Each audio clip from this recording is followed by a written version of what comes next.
Hello everyone, this is Rahul Meena. Welcome you all in the official YouTube channel for अड्डा 24/7। दोस्तों, जब कभी भी एग्जामिनेशन की प्रिपरेशन हम लोग स्टार्ट करते हैं, ठीक है, सो उसमें कई सारी बच्चे गलतियां भी कर देते हैं, है ना। और उन गलतियों के बारे में अगर हमें पहले से पता चल जाए, राइट, और उनको टाइमली हम लोग अगर सुधार लें, राइट, तो मतलब सिलेक्शन के चांसेस दोस्तों हमारे मतलब ज़्यादा हो जाते हैं यार। मैक्सिमाइज हम लोग कर सकते हैं अपने सिलेक्शन के चांसेस को। सो आज का सेशन जो मेनली रहेगा उसमें हम लोग सिर्फ यही डिस्कस करने वाले हैं कि क्यों ज़्यादातर स्टूडेंट जो है वो फेल होते हैं सेबी ग्रेड के एग्जामिनेशन में, या फिर किसी और एग्जाम के साथ भी आप इसे रिलेट कर सकते हो। तो रीज़न भी देखेंगे हम लोग और उनके सॉल्यूशंस भी देखेंगे, ठीक है।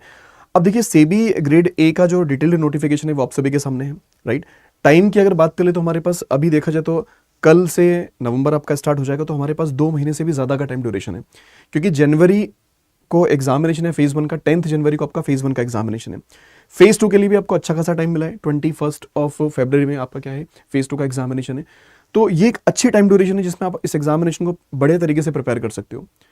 किसी तरह की कोई मिस्टेक्स, गलतियां ना करें, क्योंकि देखो हमेशा ये नहीं कि हम खुद गलती करके सीखें, हमें दूसरों की गलतियों से भी सीख लेना चाहिए। तो यहाँ पर हम लोग कुछ पॉइंट्स डिस्कस करेंगे आपके साथ में, है ना। कुछ रियलिस्टिक पॉइंट होंगे सारे के सारे, राइट, कि मतलब जो वाकई में बच्चे गलती करते हैं और कहीं ना कहीं आप लोग भी उससे मतलब जो है एक तरह से रिलेट कर पाएंगे, ठीक है। और अगर आपको फिर भी कोई डाउट बनता है, क्वेरी बनती है, तो कमेंट बॉक्स में जरूर से करिएगा दोस्तों। सो देखिए, एक छोटा सा ओवरव्यू इस एग्जामिनेशन का अगर देखा जाए तो पोस्ट का नाम आप सभी को पता है कि ऑफिसर ग्रेड ए की पोस्ट है, असिस्टेंट मैनेजर की आपको जॉब मिलने वाली है यहाँ पर। Security and exchange board of India से भी एग्जाम कंडक्ट कर रहा है। टोटल वैकेंसीज दोस्तों 110 है यहाँ पर, ठीक है। डिपार्टमेंट्स की अगर बात करें तो journalist, legal, information, IT, research, सभी के लिए अलग अलग पार्ट पर यहाँ पर वैकेंसीज निकली है। फॉर्म फिलिंग आप लोगों की 30 अक्टूबर से आपकी स्टार्ट हो चुकी है ना दोस्तों। फॉर्म फिलिंग जो है 30 अक्टूबर से आपकी स्टार्ट हो चुकी है, जो कि 28 नवंबर तक चलने वाली है, राइट। उसके अलावा दोस्तों सिलेक्शन प्रोसेस में आपका फेज़ 1 का एग्जामिनेशन है, फेज़ 2 का है और इंटरव्यू रहने वाला है, ठीक है। और सैलरी काफ़ी बढ़िया है, अप्रोक्सीमेटली आपको 1,84,000 पर मंथ की सैलरी भी यहाँ पर मिलने वाली है, क्लियर। लेकिन उसके लिए आपको प्रिपरेशन वैसी करनी पड़ेगी। कई सारे अलग अलग तरह के पर्क्स, अलाउंसेज, बेनिफिट्स, बहुत सारी चीज़ें आपको प्रोवाइड करता है सभी, ठीक है। चलिए, वैकेंसीज आपके सामने है, टोटल 110 है, और जर्नलिस्ट की यहाँ पर सबसे ज्यादा वैकेंसीज है, 56 नंबर ऑफ वैकेंसीज है जर्नलिस्ट वाले पार्ट पर, है ना। एग्जाम आपका 3 फेजेस का एग्जामिनेशन है, सारी चीजें हमें पता है। अब दोस्तों बात आती है इस प्रिपरेशन, अगर हमने स्टार्ट कर भी दी है, अगर मान लीजिए कई सारे बच्चे ऐसे जो ऑलरेडी अपनी प्रिपरेशन को स्टार्ट कर चुके हैं, कुछ बच्चे ऐसे जो नोटिफिकेशन का वेट कर रहे थे कि सर नोटिफिकेशन के बाद हम अपनी प्रिपरेशन को स्टार्ट करेंगे, तो सभी के लिए पॉइंट्स होंगे, है ना। वन बाय वन हम लेके आते हैं, बेसिकली वन बाय वन अपन देखते हैं इसके अंदर, ठीक है। सो दोस्तों देखो, सबसे पहली चीज, सबसे पहला जो पॉइंट होता है वो होता है कि lack of strategy plus underestimate the exams difficulty, है ना। देखो कई सारे बच्चे क्या करते हैं कि मतलब किसी तरह की कोई स्ट्रेटेजी नहीं बनाते, वो किसी भी वे में अपनी प्रिपरेशन शुरू कर देते हैं, ठीक है। उन्हें लगता है कि चलो मैं फेज़ 1 को पहले प्रिपेयर कर लेता हूँ, फेज़ 2 के लिए मेरे को बाद में टाइम मिल जाएगा, इंटरव्यू को मैं बाद में प्रिपेयर कर लूंगा, है ना। तो दोस्तों सबसे पहले तो आप लोग क्या करो कि प्रॉपर स्ट्रेटेजी बनाओ। अब उसके लिए देखो किसी किसी के वीडियोस भी आप लोग देख सकते हो स्ट्रेटेजी बनाने के लिए, या फिर अपनी खुद की स्ट्रेटेजी बना सकते हो, ठीक है। स्ट्रेटेजी में दोस्तों आपको हर चीज को इंक्लूड करनी है, हर चीज को, कि मुझे फेज़ 1 को कितना कितना टाइम देना है, फेज़ 1 में किस किस पार्ट में मुझे पेपर 1 में कितना फोकस करना है, पेपर 2 पे कितना फोकस करना है, ठीक है। और मुझे जो है डिस्क्रिप्टिव वाले पार्ट पर कितना फोकस करना है, इंटरव्यू के लिए कितना फोकस करना है, ठीक है। प्रॉपर स्ट्रेटेजी अपनी बनानी है कि मुझे किस टाइम तक मेरा सिलेबस कंप्लीट कर लेना चाहिए मेरे को, ताकि मैं मॉक टेस्ट वगैरह पे ज्यादा फोकस कर पाऊँ, मेरी प्रैक्टिस प्रॉपरली हो जाए, ठीक है। और एक तरह से दोस्तों अपना खुद का ना रियलिस्टिक टाइम टेबल भी बनाइएगा, ठीक है। आप अगर दिन में कंफर्टेबल हो दिन में पढ़ना, रात में कंफर्टेबल हो रात में पढ़ना, तो इस तरह की चीजें आप लोग प्रॉपर बैलेंस्ड वे में बनाइएगा। और आपको ये भी समझना पड़ेगा कि एग्जाम जो हमारा है इसका डिफिकल्टी लेवल क्या है ना, ठीक है। क्योंकि दोस्तों देखो ये आपको पता होना चाहिए, और ये पता कहां से चलेगा, पीवाईक्यूज के थ्रू। तो प्रॉपरली अपने पीवाईक्यूज को एनालाइज करिए अच्छे से, वहां से आपको प्रॉपरली पता चलता है कि यार हमारे इस एग्जामिनेशन में किस सब्जेक्ट में किस लेवल के क्वेश्चंस पूछे जाते हैं, और उसी लेवल के क्वेश्चन के साथ आपको क्या करनी है, अपनी प्रिपरेशन स्टार्ट करनी है ना। तो जो बच्चे गलती करते हैं, बिना किसी स्ट्रेटेजी के कूद पड़ते हैं, भैया बिना रणनीति का काम नहीं चलता है। कोई ना कोई प्लानिंग आपको प्रॉपरली पहले बनानी पड़ेगी, उसको फिर एग्जीक्यूट करते चलेंगे आप लोग।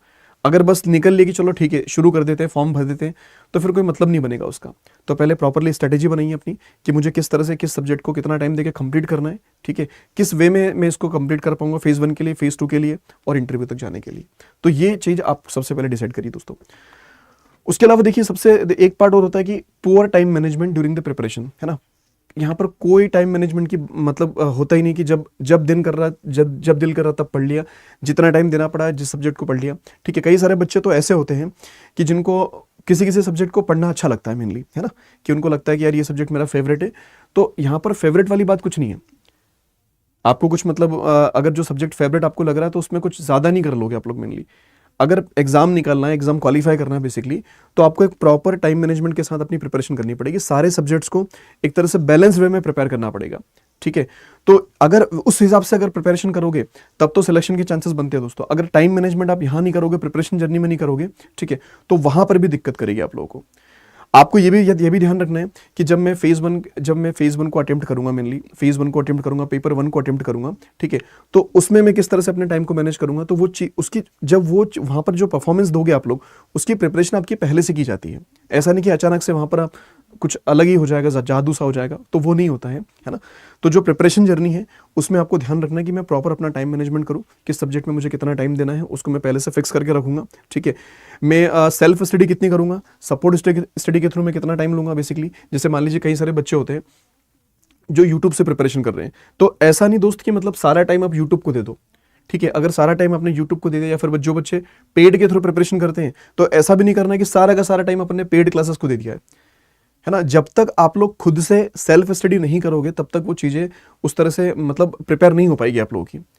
लेट सपोज कि अगर पेपर टू की बात कर ले, है ना, तो जो बच्चे फाइनेंस, कॉस्टिंग, अकाउंटिंग ये सब चीजें पढ़ने वाले हैं, तो अगर आप सिर्फ क्लासेस देखते चलोगे तो उससे काम नहीं बनने वाला। क्लासेस देखनी है लेकिन उसके साथ साथ सेल्फ स्टडी भी करनी है आप लोगों को, ठीक है। अगर जैसे फेज वन के पेपर वन की बात कर ले, तो क्वांट, रीजनिंग, इंग्लिश वाला जो पार्ट है या फिर जीए वाला जो पार्ट है, अगर सिर्फ उनकी वीडियोस देखते चलोगे, क्लासेस देखते चलोगे, तो उससे काम नहीं बनेगा। काम तब बनेगा जब क्लासेस के साथ साथ आप सेल्फ स्टडी भी करोगे। तो जितना टाइम आप लोग क्या करोगे कि मतलब ऑनलाइन सोर्सेस को, जो आपके पेड कोर्सेस हैं उनको टाइम दे रहे हो, उसके साथ साथ आपको सेल्फ स्टडी पर भी टाइम आपको देना जरूरी होगा। आपको क्विज़ेस लगानी पड़ेगी, सेक्शनल मॉक्स लगाने पड़ेंगे, हर चीज़ पर काम करना पड़ेगा, ठीक है। तो ये टाइम मैनेजमेंट दोस्तों बहुत ज़रूरी रहेगा आप लोग को। इसको प्रॉपर बैलेंस करिएगा आप लोग कि मुझे किधर कितना टाइम देना है, ठीक है, किस सब्जेक्ट के लिए कितना टाइम मुझे फिक्स करना है बेसिकली, ठीक है। उसके अलावा दोस्तों एक पार्ट और होती है हमारे पास में, ये कई सारे बच्चे ये गलती कर देते हैं, बहुत सारे बच्चे गलती करते हैं, ठीक है, कि जो पेपर वन का पार्ट है, फेज वन का, उसको इग्नोर कर देते हैं। बोले ठीक है सर, इसमें क्या करना है, अपने को 30% तो लेके आना है ना, 4 सब्जेक्ट से चारों को मिलाकर मुझे 30% लेके आना है और मैं इसको तो क्वालिफाई वैसे ही कर जाऊंगा। पर ध्यान रखिएगा, बिना प्रिपरेशन के किसी भी सब्जेक्ट को क्वालिफाई नहीं किया जा सकता।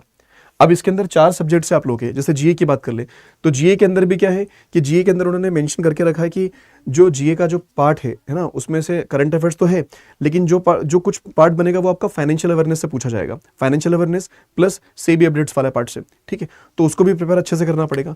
क्वांट की अगर बात करें तो बिना प्रिपरेशन के क्वांट के क्वेश्चन नहीं बना पाओगे। अगर मान लो क्वाड्रेटिक इक्वेशन के क्वेश्चन आ गए, नंबर सीरीज के क्वेश्चन आ गए, अगर आपने उनको प्रिपेयर ही नहीं किया है तो वहां पर वो डिकोड ही नहीं हो पाएंगे। अगर आपने डीए की प्रैक्टिस नहीं करी तो डीए बना नहीं पाओगे वहां पर। रीजनिंग के अंदर भी सेम कहानी है, अगर सेलॉक्स की प्रैक्टिस नहीं की आप लोगों ने, या फिर सिटिंग अरेंजमेंट, पजल्स को अगर नहीं पढ़ रहा है, तो कहां पर क्या कर पाओगे वहां पे, है ना। तो इसको बिल्कुल भी इग्नोर नहीं करना है आपको, इसमें भी क्वालिफाई करना जरूरी। भाई आपको 30% यहां से निकालना है, मतलब 30 नंबर आपको लेके आने पड़ेंगे चारों सब्जेक्ट्स को मिलाकर, है ना। तो बिना प्रिपरेशन के दोस्तों ये भी नहीं हो सकता, ठीक है। तो इसको भी बिल्कुल हल्के में मत लें, क्योंकि काफी सारे बच्चे यहीं से डिस्क्वालीफाई हो जाते हैं फिर, राइट। इस बात का ध्यान रखिए कि जो बच्चे इसको इग्नोर करते हैं, चाहे पेपर 2 आपका कितना भी अच्छा हो, लेकिन इसको अगर क्वालिफाई नहीं किया तो फिर वो किसी काम का नहीं, आप डिस्क्वालीफाई ही रहेंगे वहां पे, है ना। उसके अलावा एक और पॉइंट हमें लगता है कि माइंडसेट एंड कंसिस्टेंसी, राइट। अब देखो क्या होता है ना कि एक तो पॉजिटिव माइंडसेट के साथ आपको आगे बढ़ना है। जैसे अब 2 महीने का टाइम ड्यूरेशन हमारे पास है, कंपटीशन तगड़े लेवल का है, अनडाउटेड, कोई दिक्कत नहीं, क्योंकि आरबीआई का एग्जामिनेशन हो चुका है। तो जो बच्चे आरबीआई में अच्छा नहीं कर पाए थे वो भी इसमें अपेयर होंगे, है ना। नाबार्ड वाले बच्चे भी रहेंगे, कुछ बच्चे ऐसे होंगे जो पहले से प्रिपरेशन कर रहे होंगे, कई जॉब वाले कैंडिडेट्स होंगे। तो हर तरह का स्टूडेंट इसमें अपेयर होने वाला है। बहुत सारे बच्चे फॉर्म फिलअप करते हैं, ठीक है। तो पहले तो अपना पॉजिटिव माइंडसेट के साथ आपको आगे बढ़ना है कि हाँ यार मैं इसको क्वालिफाई कर सकता हूँ, इसको इस एग्जाम को निकाल सकता हूँ। दूसरी बात होती है दोस्तों कंसिस्टेंसी। कई सारे बच्चों को लगता है कि मैं मतलब शुरू में थोड़ा सा बढ़िया 2-4-5 दिन के हिसाब से बढ़िया टाइम टेबल बनाते हैं वो लोग, है ना। उसको हफ्ते 10 दिन फॉलो करते हैं, हफ्ते 10 दिन फॉलो करते हैं कि यार इसी कंसिस्टेंसी के साथ में मैं आगे बढ़ते चलूंगा। लेकिन हफ्ते 10 दिन के बाद में ना वो बड़े फ्लेक्सिबल मोड में आ जाते हैं फिर, राइट।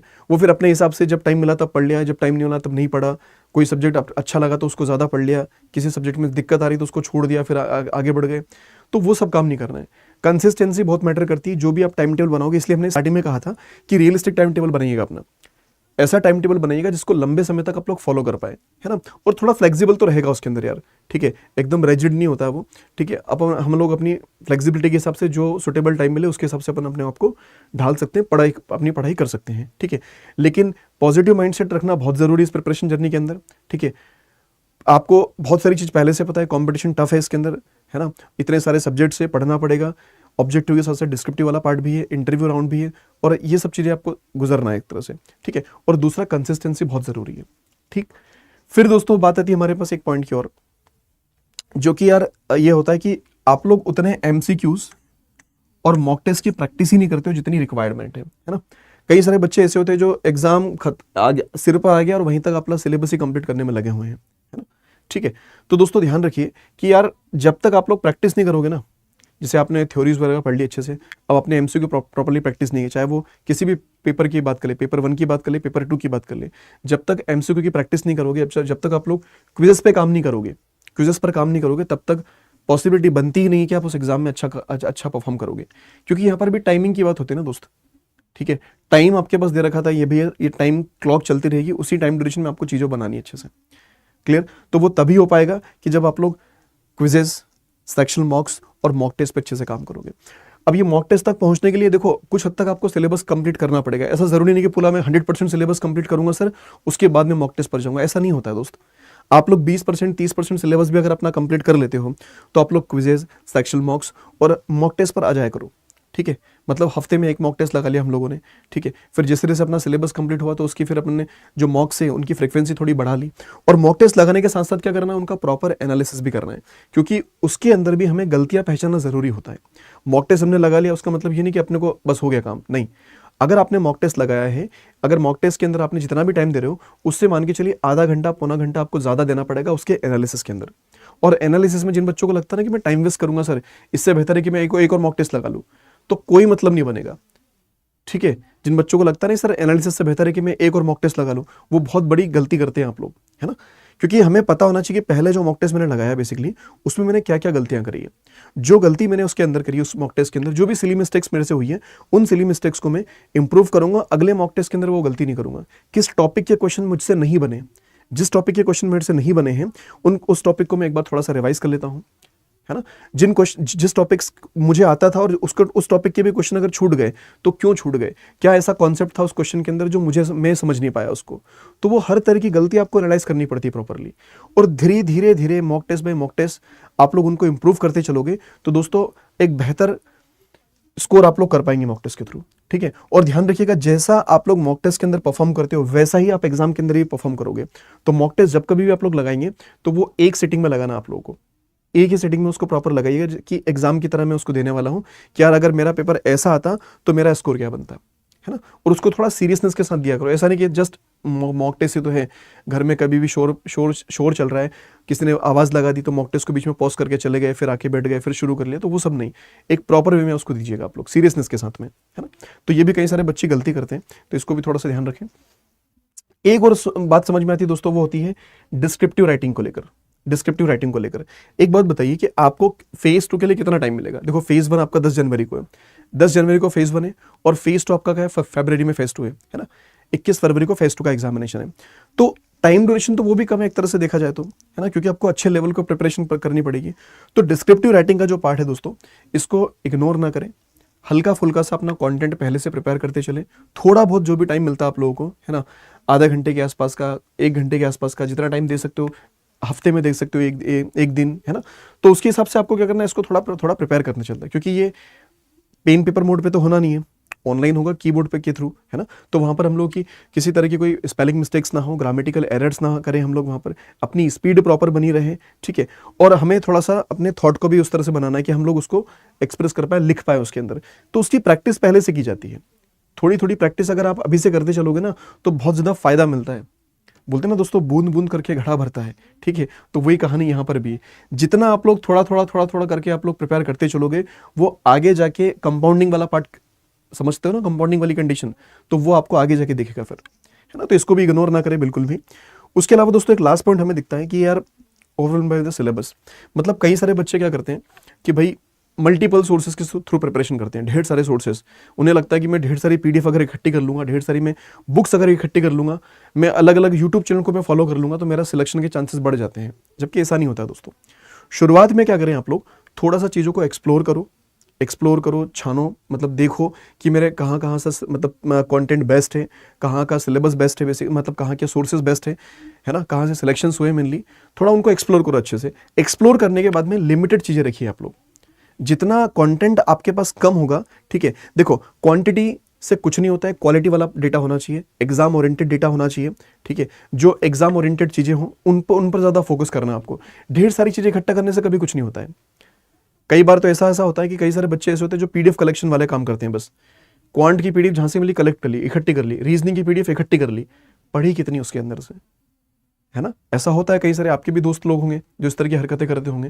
वो कंटेंट तो ढेर सारा इकट्ठा कर लेंगे लेकिन पढ़ना कुछ नहीं। उनसे बोलो ना कितना पढ़ा है इसके अंदर से, तो यार एक आध पढ़ा होगा कुछ, तो इकट्ठा क्यों किया फिर इतना सारा, है ना। वो काम आएगा, वो और कभी काम नहीं आता, वो पढ़ा रहता है वैसा का वैसा।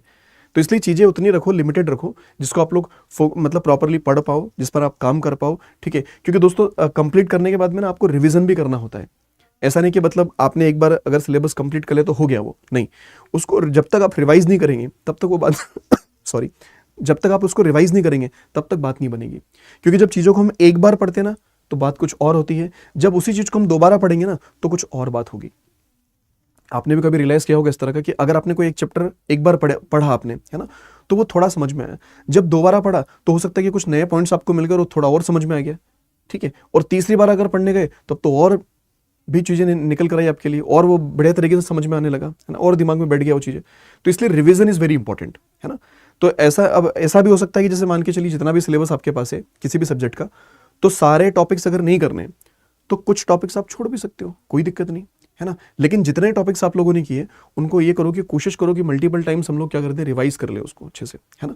तो ये बातें का भी ध्यान रखें। तो यार हमारे हिसाब से कुछ पॉइंट्स थे, बाकी आप लोग बताइएगा कि आपको कौन सा पॉइंट सही लगा इसके अंदर से और कौन कौन सी डिफिकल्टी आप लोग फेस कर रहे हो, ठीक है, क्लियर। तो ये कुछ गलतियां रहती है जो बच्चे करते हैं जिसकी वजह से यार वो अपना सिलेक्शन रोक लेते हैं। और उसके अंदर सबसे पहली जो गलती है जो यहाँ नहीं लिखी है ना, वो ये भी है कि भाई राइट सोर्स का सिलेक्शन, ठीक। आप सेल्फ स्टडी के थ्रू प्रिपरेशन कर रहे हो तो भी बढ़िया बात है, कोई दिक्कत नहीं है। लेकिन उसके लिए भी आप लोग कौन कौन से सोर्स मतलब आप देख रहे हो, कहाँ से आप प्रिपरेशन कर रहे हो, उसको एक बार जरूर से ध्यान रख लीजिएगा। क्योंकि कई बार क्या होता है, गलत सोर्स के साथ प्रिपरेशन करने पर भी बच्चे अपना सिलेक्शन खो देते हैं, राइट। तो जो बच्चे सेल्फ कर रहे हैं भाई, आप लोग सेल्फ स्टडी के साथ प्रिपरेशन करते चलिए। इस चैनल पर आपके लिए क्लासेस आती रहेगी, है ना, पेपर 1 के लिए, पेपर 2 के लिए, सबके लिए आती रहेगी बेसिकली। उसके अलावा आप लोग अड्डा 24/7 का एप्लीकेशन जरूर से डाउनलोड कर लीजिएगा, क्योंकि वहां पर काफी सारा फ्री कंटेंट मिलता है, आप लोग उसका भी यूज कर सकते हो अपनी प्रिपरेशन के लिए। और रही बात उन बच्चों की जो किसी पेड कोर्सेज के साथ या फिर सोर्स के साथ अपनी प्रिपरेशन को आगे बढ़ाना चाहते हैं, तो भाई हमारे इस प्लेटफॉर्म पर आपके लिए एक पर्टिकुलर डेडिकेटेड बैच भी है जिसमें एनरोलमेंट करके आप लोग अपनी प्रिपरेशन को कर सकते हैं। क्योंकि टाइम हमारे पास सफिशिएंट टाइम है, इसमें बड़े आराम से इस एग्जामिनेशन के लिए प्रिपेयर किया जा सकता है।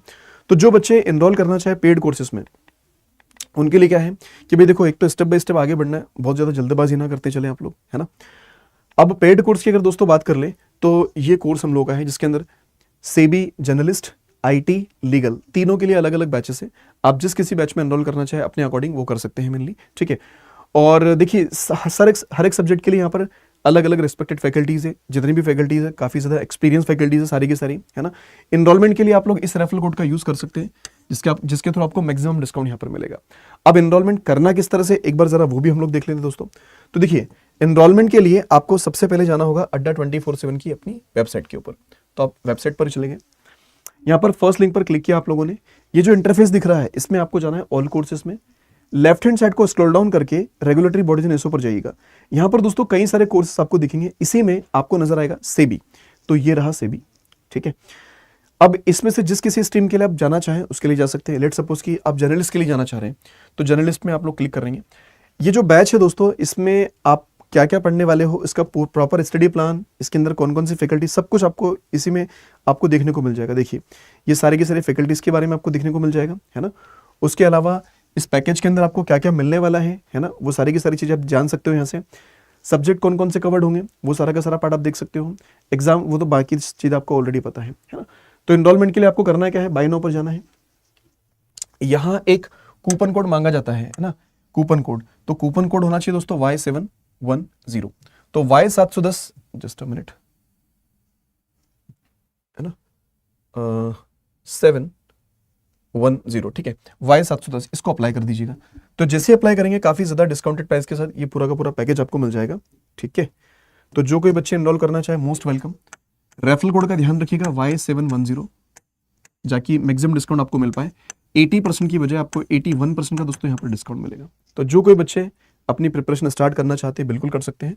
और यार देखो, ये 2 महीने का टाइम है, अगर लगे रहे पूरी तरह से तो इस एग्जाम को भी आराम से निकाला जा सकता है, ठीक है। ऐसा कुछ बहुत ज़्यादा रॉकेट साइंस नहीं, बस जो इसके मतलब इस एग्जामिनेशन के लिए भी उन्होंने क्या कर रखा है, एक डेडिकेटेड सिलेबस दे रखा है, उस सिलेबस को कंप्लीट करना है, इस एग्जाम की डिमांड को फुलफिल करना है, दैट्स इट, ठीक है। चलिए, तो आज के लिए इतनी, मिलते हैं फिर अगले सेशन में। Thank you so much for joining this session and bye bye, take care, all the best.